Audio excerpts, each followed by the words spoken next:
Auto immune disease में सबसे पहले गट यानी आंत को समझना बहुत जरूरी है।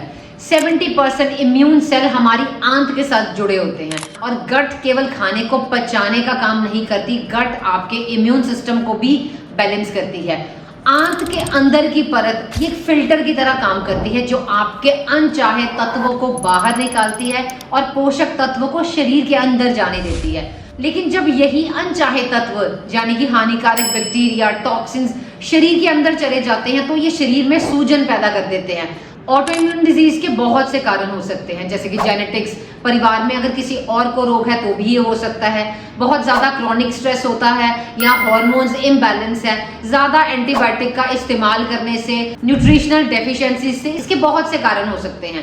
अब इसको ठीक कैसे करें? अगर शरीर में इन्फ्लामेशन को कम करना चाहते हो तो सबसे पहले प्रोसेस फूड, पैकेट फूड, ज्यादा चीनी, ट्रांस फैट यानी बार बार तला हुए खाने को बंद कर दीजिए।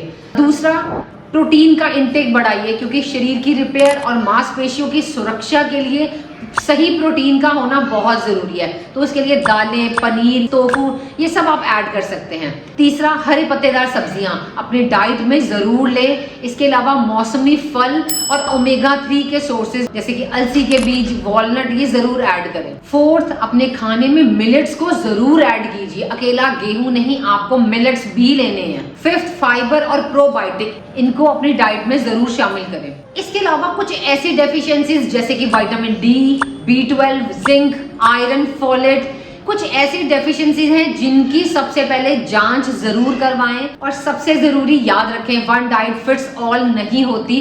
जरूरी नहीं है जो किसी के लिए ठीक है वो आपके लिए भी काम करे, क्योंकि हर किसी के बॉडी ट्रिगर्स अलग हैं। किसी को डेयरी प्रोडक्ट से एलर्जी है तो किसी को ग्लूटेन से।